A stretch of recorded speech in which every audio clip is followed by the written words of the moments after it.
আচ্ছা, আন্তর্জাতিক সংস্থাগুলো কিভাবে চলে? তাদের ক্ষমতাটা ঠিক কোথায়? চলুন আজ এই প্রভাবশালী সংস্থাগুলোর ভেতরের খবর জেনে নেওয়া যাক। তো প্রথমেই দেখে নেই কারা চালাচ্ছেন এই বড় বড় সংস্থাগুলো। মানে সেই মানুষগুলো কারা, যাদের এক একটা সিদ্ধান্তে গোটা বিশ্ব প্রভাবিত হয়। শুরুতেই আসি জাতিসংঘের কথায়। এর মহাসচিব হলেন পর্তুগালের আন্তোনিও গুতরেস। উনি কিন্তু একসময় পর্তুগালের প্রধানমন্ত্রী ছিলেন, আর এখন বিশ্ব কূটনীতির সবচেয়ে বড় চেয়ারটাতেই বসে আছেন। এরপর বিশ্ব ব্যাংক, বিশ্ব অর্থনীতির অন্যতম এক নিয়ন্ত্রক সংস্থা। এর প্রেসিডেন্ট পদে আছেন ভারতীয় বংশোদ্ভূত অজয় ভাঙ্গা। তার নেওয়া সিদ্ধান্তগুলো কিন্তু বিশ্ব অর্থনীতিতে বিশাল প্রভাব ফেলে। আর যদি বলি বিশ্বের সবচেয়ে বড় সামরিক জোটের কথা, মানে ন্যাটো, ওটার নেতৃত্বে আছেন নেদারল্যান্ডসের সাবেক প্রধানমন্ত্রী মার্ক রুটে। দেখুন, এই যে এত তথ্য, এগুলো মনে রাখা কিন্তু পরীক্ষার জন্য খুবই জরুরি। আর প্রস্তুতির জন্য একটা দারুণ জিনিস হতে পারে লক্ষ্য অ্যাপ। ওখানে প্রতিদিন ফ্রিতে পরীক্ষা দেওয়া যায়।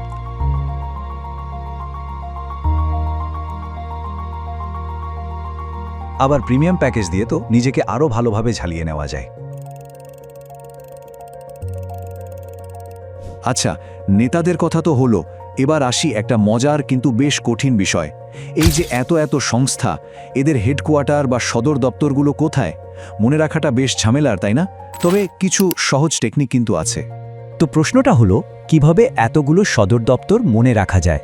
চলুন আজ কয়েকটা স্মার্ট কোড বা শর্টকাট জেনে নিই, যেগুলো জানলে ব্যাপারটা একদম সহজ হয়ে যাবে। প্রথম কোডটা হলো জেনেভা কোড।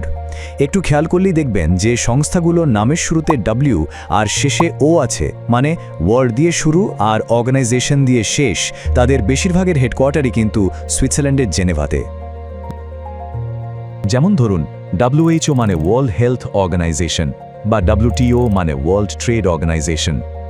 এমনকি দেখুন, ইন্টারন্যাশনাল লেবার অর্গানাইজেশন বা ILO এর শেষেও ও আছে, তাই এটার সদর দপ্তরও জেনেভায়। কি দারুণ না কৌশলটা? এইরকম আরও কিছু প্যাটার্ন আছে কিন্তু। যেমন ধরুন, টাকা পয়সা বা অর্থনীতি রিলেটেড যত সংস্থা, মানে IMF, ওয়ার্ল্ড ব্যাংক, এগুলো সবগুলোর ঠিকানা হলো ওয়াশিংটন DC। আর বিশ্ব রাজনীতির মূল কেন্দ্র জাতিসংঘ, সেটার বেশিরভাগ কার্যক্রমই চলে নিউ ইয়র্ক থেকে।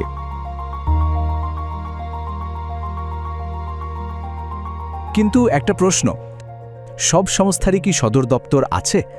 উত্তরটা হলো না। NAM, G7 কিংবা G20-র মতো জোটগুলোর কিন্তু কোনো পার্মানেন্ট হেডকোয়ার্টার নেই। এগুলো আসলে এক একটা ফোরাম। আর হ্যাঁ, একটা গর্বের বিষয়ও আছে। জানেন কি, বিমস্টেক আর CIRDAP এর মতো গুরুত্বপূর্ণ সংস্থার সদর দপ্তর কিন্তু আমাদের ঢাকা শহরেই। তো সদর দপ্তরের আলোচনা তো হলো, এবার চলুন ক্ষমতার দিকে একটু নজর দিই। জাতিসংঘের নিরাপত্তা পরিষদের হাতে এমন এক ক্ষমতা আছে যা সবকিছু বদলে দিতে পারে, আর সেটার নাম হলো ভেটো। ভেটো শব্দটা এসেছে ল্যাটিন থেকে, যার সোজা মানে হলো আমি এটা মানি না বা আমি নিষেধ করছি। আর নিরাপত্তা পরিষদে কোনো প্রস্তাব পাশ হবে কি হবে না, তা কিন্তু এই একটা শব্দের ওপরেই ঝুলে থাকতে পারে। আর এই যে চূড়ান্ত ক্ষমতা, এটা কিন্তু সবার হাতে নেই, আছে শুধু 5টা দেশের হাতে, যারা নিরাপত্তা পরিষদের স্থায়ী সদস্য। দেশগুলো হলো চীন, ফ্রান্স, রাশিয়া, যুক্তরাজ্য আর মার্কিন যুক্তরাষ্ট্র। তাহলে ব্যাপারটা কি দাঁড়ালো? ধরুন, নিরাপত্তা পরিষদে একটা প্রস্তাব উঠল, বেশিরভাগ দেশই হ্যাঁ বলল, কিন্তু এই 5টা দেশের মধ্যে মাত্র একটা দেশ যদি বলে না, মানে ভেটো দেয়, ব্যাস ওই প্রস্তাব ওখানেই বাতিল। বাকি সবাই পক্ষে থাকলেও কোনো লাভ হবে না। এর একটা জলজ্জান্ত উদাহরণ দেই। ভারতকে নিরাপত্তা পরিষদের স্থায়ী সদস্য করার প্রস্তাব কিন্তু অনেকবার উঠেছে, কিন্তু প্রত্যেকবারই চীন তার ভেটো ক্ষমতা ব্যবহার করে সেটা আটকে দিয়েছে। বুঝতেই পারছেন ভেটো পাওয়ারের প্রভাবটা কতটা বাস্তব। বেশ অনেক কিছু নিয়েই তো কথা হলো। চলুন তাহলে আজকের আলোচনা থেকে মূল যে পয়েন্টগুলো, সেগুলো একবার ঝটপট দেখে নিই। কি কি মনে রাখতে হবে? প্রথমত, জেনেভা কোড, মানে শুরুতে W, শেষে O। দ্বিতীয়ত, ওয়াশিংটন DC হলো অর্থনীতির সংস্থাগুলোর কেন্দ্র, আর নিউ ইয়র্ক হলো জাতিসংঘের। তৃতীয়ত, NAM বা G7-এর মতো জোটের কোনো সদর দপ্তর নেই। আর হ্যাঁ, বিমস্টেকের সদর দপ্তর যে ঢাকাতে, সেটাও কিন্তু মনে রাখতে হবে। আর সবশেষে ভেটো ক্ষমতা, যা আছে শুধু নিরাপত্তা পরিষদের 5 স্থায়ী সদস্যের হাতে।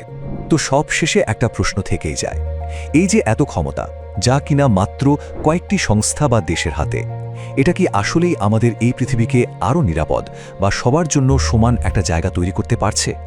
কি মনে হয়? এটা কিন্তু ভাবার মতো একটা বিষয়।